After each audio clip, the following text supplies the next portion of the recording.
क्या आपने कभी सोचा है कि हमारे जीवन की सबसे बड़ी चुनौतियां ही हमें सबसे गहरे सबक सिखाती हैं? कभी कभी जब हम मुश्किल हालातों में फंस जाते हैं तो हमें लगता है कि हम अकेले हैं, कि हमारे सवालों का कोई जवाब नहीं है।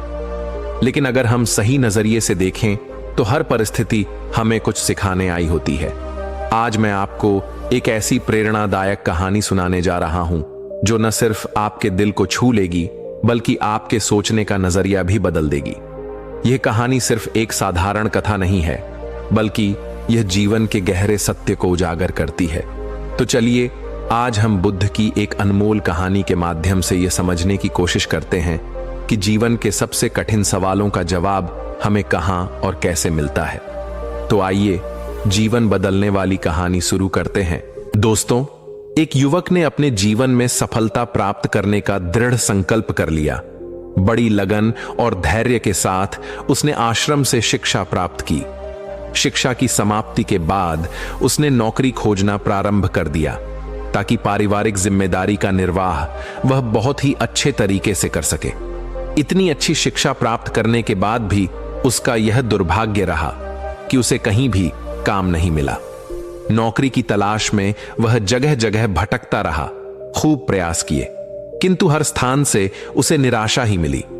अच्छी बात यह थी कि युवक ने मात्र किताबी शिक्षा ग्रहण नहीं की थी, अपितु जीवन में कैसे धैर्य रखा जाए यह भी सीखा था। यही वजह रही कि वह हर परिस्थिति का सामना बड़े ही अच्छे तरीके से कर लेता। लेकिन कब तक यह करता, हर एक संघर्ष की सीमा होती है। दोस्तों, यह बात सत्य है कि जब तक सफलता नहीं मिलती है तब तक आपकी मदद करने कोई नहीं आता है। आप दर दर की ठोकरें खाते रहेंगे, पर कोई पूछने वाला नहीं रहेगा कि आप कैसे हैं, आप परेशान हैं कि नहीं हैं। यह कोई नहीं आपसे पूछेगा। यह जीवन की सच्चाई है। हां, लेकिन जब आप कामयाब बन जाएंगे, जब आपके पास पैसा रहेगा, तो 10 से 20 लोग आपके आगे पीछे घूमते रहेंगे। तो तमाम तरह के लोग आपसे रिश्ता भी रखना चाहेंगे।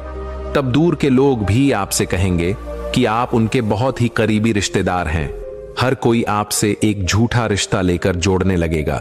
ध्यान रहे, जो लोग आपके पैसे को, आपकी कामयाबी को देखकर आपसे जुड़ते हैं, वह कभी भी आपके अपने नहीं हो सकते। जो मुसीबत के समय में, जब आप निर्धन हैं, गरीब हैं, लाचार पड़े हुए हैं, उस वक्त कोई अगर आपको सहारा दे, उस वक्त कोई अगर आपके साथ खड़ा रहे, तो समझ लीजिए कि वही आपका सच्चा और अपना साथी है। और ऐसे लोग दुनिया में केवल 1% से भी कम होते हैं, जो आपकी गरीबी में, जो आपके कठिन वक्त में आपका साथ दें। लेकिन आप सबसे ज्यादा उन लोगों के लिए परेशान रहते हैं जो कभी आपके अपने हैं ही नहीं। वह युवक हार थक के परेशान होकर के एक रास्ते से गुजर रहा था। रास्ते में उसे से एक आश्रम दिखाई पड़ा। उस आश्रम के बाहर एक महात्मा अपने शिष्यों को ज्ञान का उपदेश दे रहे थे।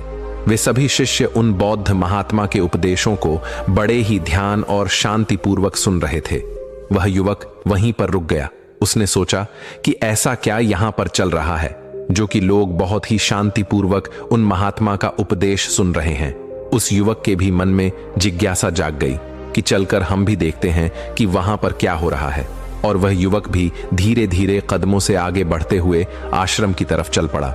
वह पास में ही एक आम के पेड़ के पास बैठ गया और महात्मा के द्वारा कही हुई बातों को ध्यान से सुनने लगा। महात्मा कह रहे थे, जब किसी चीज की नई शुरुआत होती है तो सबसे पहले सब कुछ खत्म हो जाता है। जब इस सृष्टि की रचना हुई थी तो सबसे पहले सब कुछ समाप्त हो गया था। उसके बाद एक नई सृष्टि की रचना हुई।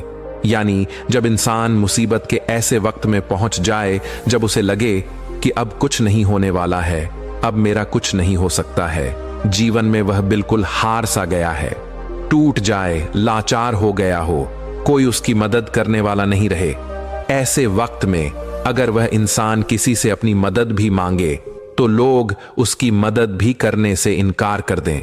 महात्मा आगे कहते हैं कि ऐसे बुरे वक्त में अगर किसी को प्यास लगती है तो कोई आपको पानी देने वाला भी नहीं मिलेगा, क्योंकि बुरे वक्त में कोई भी साथ नहीं देता है।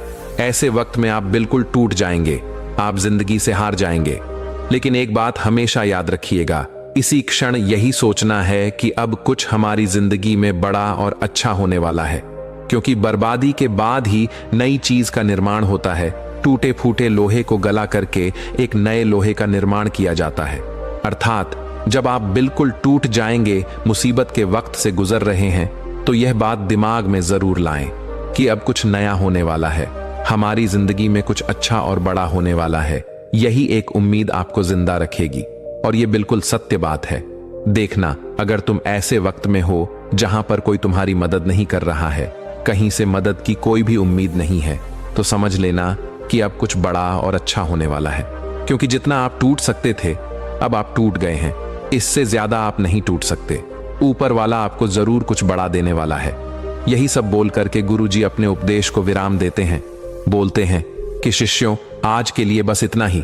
अब तुम सब दूसरे दिन इसी समय पर आना, फिर हम आगे की बात करेंगे। सभी शिष्य अपने अपने आश्रम में चले जाते हैं। तभी अच्छा समय देख करके वह युवक उन महात्मा के पास आता है और कहता है कि महात्मा, मैं पीछे से आपका पूरा उपदेश सुन रहा था और मुझे बहुत ही अच्छा लगा। मैं बिल्कुल टूटा हुआ इंसान हूं। मैंने पढ़ाई भी की, हर जगह नौकरी की तलाश में घूम रहा, पर मुझे कहीं भी नौकरी नहीं मिली। मैं दर दर के ठोकरे खा रहा हूं, पर कुछ भी हासिल नहीं कर पाया। लेकिन आपने जो बातें बोली, उससे मुझे कुछ काम करने की हिम्मत मिली और आपकी बातें बिल्कुल सही हैं। तब वह महात्मा उस युवक से कहते हैं कि युवक, तुम अपनी समस्या को मुझे बताओ।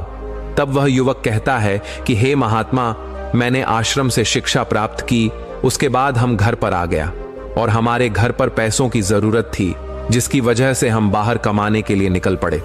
लेकिन मैं जहां पर भी नौकरी की तलाश में गया, मुझे वहां से नौकरी नहीं मिली, जिस वजह से मैं बहुत ही परेशान है। गुरुवर, कृपया मेरा मार्गदर्शन करें ताकि मैं अपने जीवन में सफलता की नई बुलंदियों को हासिल कर सकूं। फिर वह बौद्ध महात्मा उस युवक से कहते हैं कि आज हम तुम्हें कुछ छोटी छोटी बातें बता रहे हैं, जिन्हें अगर तुम अपनी जिंदगी में अपनाते हो तो तुम्हें सफल होने से कोई नहीं रोक सकता, और हर सफल व्यक्ति यही करता है। मैंने बहुत से लोगों को शिक्षा दी है, लेकिन मेरे जो शिष्य मेरी इन 7 बातों को अपने जीवन में अपना लिए, वह आज अपना नाम इस संसार में कमा रहे हैं। महात्मा उस युवक से कहते हैं कि अगर तुम्हें सफल होना है तो तुम्हें सबसे पहले अपने गुणों को पहचानना है, और यही तुम्हारी सफलता पाने की पहली आदत होनी चाहिए। वह युवक कहता है कि गुरुदेव, अपने अंदर के गुणों को कैसे पहचाने? तब वह महात्मा उस युवक से कहते हैं कि गुणों को पहचानने का मतलब यह है कि अपने अंदर की प्रतिभा को पहचानो। कुछ भी कार्य करने से पहले सबसे पहले तुम अपने अंदर की प्रतिभा को पहचानो। हर एक इंसान में एक अलग प्रतिभा होती है। अगर वह अपनी प्रतिभा के हिसाब से काम करे तो जीवन में उसे सफल होने से कोई नहीं रोक सकता। मैं तुम्हें एक उदाहरण के माध्यम से समझाने का प्रयास करता हूं। अगर मैं तुमसे यह पूछूं कि यह आम का पेड़ है जो तुम्हें दिखाई दे रहा है, अगर मैं इस पर सभी जानवरों को चढ़ने के लिए बोलूं कि इस पेड़ पर सबसे पहले कौन चढ़ेगा? चलो मान लेते हैं यहां पर बंदर, भालू, हिरण, हाथी, घोड़ा, गिलहरी, सभी लोग आ गए। तो अब तुम मुझे यह बताओ कि इस पेड़ पर सबसे पहले कौन चढ़ेगा? तो वह युवक कहता है कि महात्मा, इस पेड़ पर तो गिलहरी सबसे पहले चढ़ जाएगी, वह झट से ऊपर तक चढ़ जाएगी। इसके बाद बंदर चढ़ जाएगा, लेकिन घोड़ा नहीं चढ़ सकता, हाथी नहीं चढ़ सकता, तमाम जानवर इसमें फेल हो जाएंगे। तब वह बौद्ध महात्मा कहते हैं कि तुमने बिल्कुल सही कहा। यही हाल हम सबकी भी जिंदगी में होता है। हम सबके भी अंदर एक अलग अलग प्रतिभा होती है, लेकिन हम उस प्रतिभा को पहचानने का प्रयास ही नहीं करते हैं। हम सब अपनी प्रतिभा के हिसाब से चलते ही नहीं हैं। हम लोगों के हिसाब से खुद को ढालने का प्रयास करते हैं और हम औरों जैसा बनने लगते हैं। इस दुनिया में जितने भी सफल लोग हुए हैं, अगर तुम उनको ठीक ढंग से पहचानोगे तो तुम पाओगे कि वह अपनी प्रतिभा के हिसाब से काम किए हैं, तभी वे आगे चलकर अपनी जिंदगी में कामयाब हुए हैं। हर कोई इस पेड़ पर नहीं चढ़ सकता। ठीक उसी प्रकार तुम सबसे पहले अपने अंदर के प्रतिभा को पहचानो। तुम यह देखो कि तुम किस चीज में माहिर हो। अगर तुम अपनी प्रतिभा के हिसाब से काम करोगे, उस प्रतिभा को पहचान लोगे, तो तुम जिंदगी में बहुत आगे जाओगे। फिर तुम्हें सफल होने से कोई नहीं रोक सकता है। लगभग 98% लोग यही करते हैं कि वे दूसरों जैसा बनने का प्रयास करते हैं। किसी ने उन्हें कहा तो वे उसके जैसा ही बनने लगते हैं, जबकि जो 1% लोग होते हैं वही सफल हो पाते हैं, क्योंकि वे अपने प्रतिभा के हिसाब से काम करते हैं। वे अपने अंदर की प्रतिभा को पहचान लेते हैं फिर वे उसके हिसाब से उस कार्य को करते हैं और अंत में उन्हें सफलता भी मिलती है और वे लोग जिंदगी में बहुत ही आगे जाते हैं। इसलिए कुछ भी नया करने से पहले सबसे पहले तुम अपनी प्रतिभा को पहचानो, फिर उसके हिसाब से काम करो। वह महात्मा उस युवक से कहते हैं कि सफल बनने के लिए दूसरी सबसे बड़ी आदत यह है कि तुम सब सही समय पर उठो। अगर तुम सब सुबह 3 घंटे पहले उठ जाते हो, अगर तुम 4 बजे उठ जाते हो या 5 बजे भी उठ जाते हो, तो तुम्हारे पास बहुत ज्यादा समय बच जाएगा अपने कार्य को करने का और तुम उन तमाम लोगों से आगे निकल जाओगे जो लोग देर सुबह सोकर उठते हैं। उन्हें आलस्य और बीमारियां घेर लेती हैं। अगर तुम भी देर सुबह उठोगे तो तुम भी उन्हीं के जैसा बन जाओगे। इसीलिए अगर तुम्हें लाखों की भीड़ से आगे आना है तो तुम्हें सुबह जल्दी उठना होगा। जो व्यक्ति सुबह सही समय पर जल्दी उठ जाते हैं उन्हें पूरे दिन को कार्य करने का ज्यादा समय मिल जाता है। तुम सुबह उठो, सबसे पहले अपने पूरे दिन की रूपरेखा तैयार करो कि कब मुझे क्या काम करना है, कब कौन सा काम करना है, कितने बजे क्या करना है। सबसे पहले तुम उस कार्य को करो, फिर उसके हिसाब से पूरे दिन का कार्य करो। इससे क्या होगा कि तुम्हारे पास समय बच जाएगा और तुम अपने कार्य को बहुत ही अच्छे तरीके से कर पाओगे। जो लोग यह कार्य नहीं करते हैं वह जब अपना कुछ कार्य पूरा कर लेते हैं, खाली बैठ जाते हैं, तो वह यह सोचते हैं कि अब उन्हें क्या करना चाहिए। इससे उनका समय बर्बाद होता है और जो भी व्यक्ति अपना समय बर्बाद करता है वह अपनी जिंदगी में कभी भी आगे नहीं बढ़ पाएगा। इसलिए सुबह उठकर के सबसे पहले अपनी एक रूपरेखा तैयार करो कि हमें दिन में क्या काम करना है और क्या नहीं करना है, फिर उसके हिसाब से तुम कार्य करो। महात्मा उस युवक से कहते हैं कि अगर तुम्हें अपनी जिंदगी में सफल होना है तो मैं तुम्हें तीसरी आदत बता रहा हूं जिसे तुम जरूर अपनाना। वह यह है कि अपनी विचार शक्ति का उपयोग करो। जो भी तुम अपनी जिंदगी में पाना चाहते हो उसे तुम सुबह उठ करके एक बार जरूर सोचो। तुम यह अनुभव करो कि वह चीज तुम्हें मिल रही है। भले ही वह चीज तुम्हें मिली ना हो, लेकिन तुम उसके बारे में सोचना शुरू करो और इतना सच्चाई के साथ सोचो कि ऐसा लगे कि तुम्हें वह चीज मिल रही है। उस चीज को पाने का अभ्यास करो और यह काम तुम्हें सुबह उठ करके ही करना है और जब रात को तुम सोने जाते हो तब भी तुम्हें यह करना है। धीरे धीरे वह चीज तुम्हारी तरफ आकर्षित होने लगेगी। इसे ही आकर्षण का नियम कहते हैं।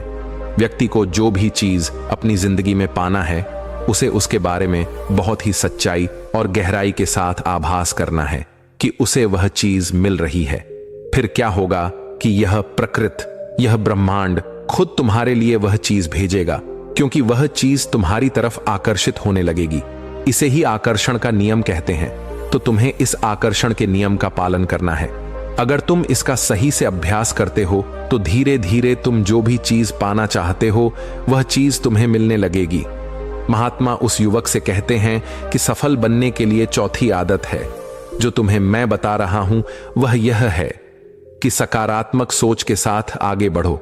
महात्मा युवक से कहते हैं कि जिंदगी में अगर तुम्हें कामयाबी पानी है, तुम्हें सफल होना है, तो अपनी सोच को सकारात्मक करो, क्योंकि सकारात्मक सोच से ही एक अच्छी बुद्धि का विकास होता है। सकारात्मक सोच से ही तुम कुछ अच्छा और बड़ा सोच पाओगे।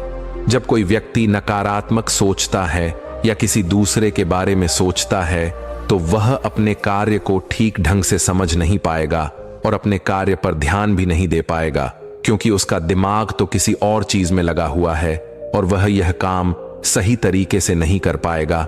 इसलिए तुम किसी के बारे में बुरा ना सोचो, भले ही वह तुम्हारा दुश्मन ही क्यों ना हो। इससे क्या क्या होगा कि तुम्हारा अपने कार्य पर से ध्यान हटने लगेगा, और जब तुम्हारा अपने कार्य पर से ध्यान हटने लगेगा तो तुम धीरे धीरे असफल होते जाओगे। इसलिए अगर जीवन में सफल होना है तो तुम सकारात्मक सोच के साथ आगे बढ़ो। तुम इन सब की फालतू की बातें सोचने में अपना समय व्यर्थ मत करना कि कौन तुम्हें गिराने की कोशिश कर रहा है, कौन तुम्हारे प्रति अच्छा है, कौन बुरा है। यह सब सोचने का समय नहीं है। बस तुम्हें अपने कार्य को अच्छे तरीके से आगे करते जाना है। देखना, जो तुम्हारे आलोचक होंगे, जो तुम्हें नीचा गिराने की कोशिश करेंगे, धीरे धीरे वह सब तुम्हारे रास्ते से हट जाएंगे, क्योंकि जिस भी व्यक्ति के मन में नकारात्मक बातें होती हैं, जो भी व्यक्ति किसी को गिराने की कोशिश करता है, वह कभी भी अपनी जिंदगी में आगे नहीं बढ़ सकता। इसलिए अगर तुम्हें सफल होना है तो तुम एक सकारात्मक सोच के साथ आगे बढ़ो, क्योंकि सकारात्मक सोच से ही तुम्हें आगे सफलता मिलने वाली है। और तुम्हारे जीवन में जो नकारात्मक लोग हैं, जो नकारात्मक बातें करते हैं, तुम उनसे दूरियां बना लेना। महात्मा 5वीं बात बताते हुए कहते हैं कि युवक, अगर तुम्हें अपनी जिंदगी में सफल होना है तो अपने राज्य किसी को मत बताओ। अगर तुम जो भी काम करना चाहते हो तो यह राज्य किसी को भी मत बताना, क्योंकि अगर तुम अपने राज्य किसी को बता दोगे तो तमाम लोगों को पता चल जाएगा कि तुम क्या करने वाले हो। और अभी तो तुम अपने कार्य की शुरुआत ही नहीं की हो, लेकिन तमाम लोग आपको गिराने की कोशिश करने लगेंगे, तो इससे तुम्हारा कार्य भी सही तरीके से सही समय पर पूरा नहीं हो पाएगा और तुम परेशान होते जाओगे। इसलिए अगर तुम्हें अपने जीवन में कुछ करना है, कुछ पाना चाहते हो, तो तुम्हें बिल्कुल शांतिपूर्वक अपने कार्य को करना है। ढिढोरा नहीं पीटना है, किसी को भी मत बताओ कि तुम आगे क्या करने जा रहे हो। इस बात का तुम खास ध्यान रखना। महात्मा युवक को सफल होने के लिए छठी बात कहते हैं कि कड़ी मेहनत और लगन के साथ काम करो। वह महात्मा कहते हैं कि कोई भी इंसान अगर सफल होता है तो वह अपनी कड़ी मेहनत से सफलता प्राप्त करता है। जितने भी कामयाब लोग होते हैं उन्होंने बहुत कड़ी मेहनत की है। कड़ी मेहनत सही जगह पर करनी चाहिए।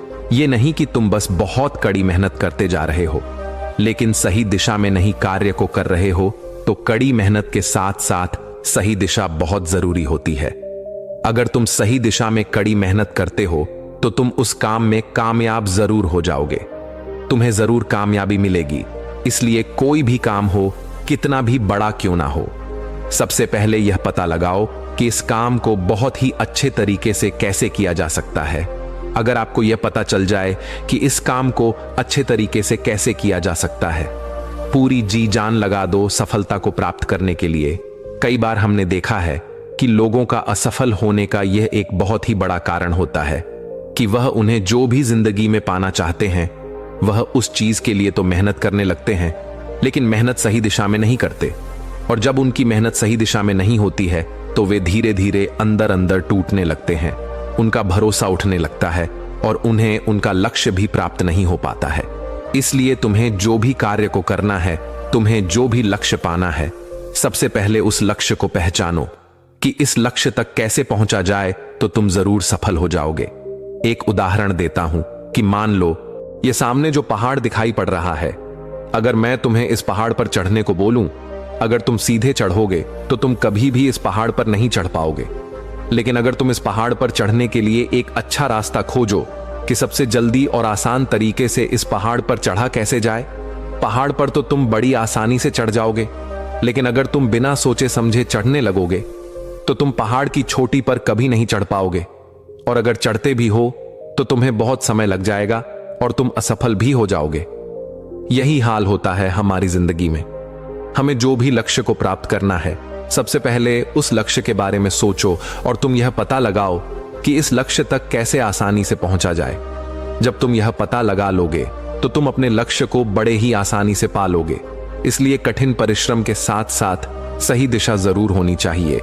महात्मा उस युवक को सफलता प्राप्त करने के 7वां और अंतिम सूत्र बताते हुए कहते हैं कि युवक, तुम्हें अपने शरीर का भी बहुत ख्याल रखना है और अपने शरीर के ख्याल के लिए तुम्हें योगाभ्यास और योग की क्रिया करनी है।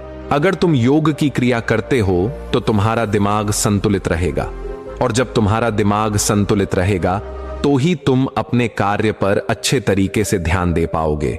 योग की क्रिया करने से तुम्हारे अंदर का आलस्य भी दूर हो जाएगा, क्योंकि आलस्य इंसान का सबसे बड़ा दुश्मन होता है। इसलिए योगाभ्यास करके तुम अपने आलस्य को भी दूर कर दो। ठीक उसी प्रकार जब तुम अपने दिमाग को एक जगह पर केंद्रित कर लोगे, अच्छे मन के साथ कार्य करोगे, तो तुम्हें सफलता जरूर मिलेगी, क्योंकि तुमने अपनी पूरी ऊर्जा एक दिशा में लगा दी है। और जब तुम अपनी पूरी ऊर्जा एक दिशा में लगा दोगे तो उसका परिणाम तुम्हें अच्छा देखने को मिलेगा।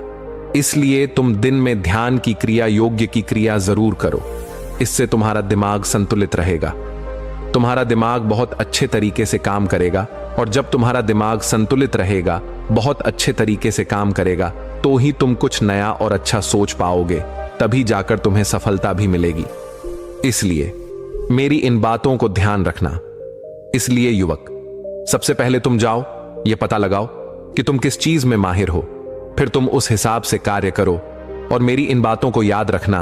वह युवक उन महात्मा को प्रणाम करके वापस अपने घर आ जाता है और वह यह सोचने में लग जाता है कि वह किस चीज में माहिर है। पूरे 15 दिन तो यह सोचने में लगा देता है कि वह किस चीज में माहिर है। बाद में उसे पता चलता है कि वह तलवारबाजी की क्रिया में बहुत ही माहिर है, इसलिए वह तलवारबाजी पर बहुत अभ्यास करता है और वह एक कामयाब तलवारबाज बन जाता है। उसकी ख्याति दूर दूर तक फैल जाती है। फिर एक दिन पड़ोसी देश के राजा उसे अपने यहां सेना में नौकरी के लिए बुला लेते हैं और वह व्यक्ति अपनी स्वेच्छा से उस राजा के प्रस्ताव को स्वीकार भी कर लेता है और वह उनके यहां नौकरी के लिए सेना में भर्ती हो जाता है। राजा उस युवक को बहुत ही मान सम्मान से सम्मानित करते हैं। अब उस युवक का परिवार बहुत ही अच्छे तरीके से अपना गुजारा करने लगा। दोस्तों, सच्ची खुशी बाहरी चीजों में नहीं बल्कि हमारे भीतर संतोष में बसती है।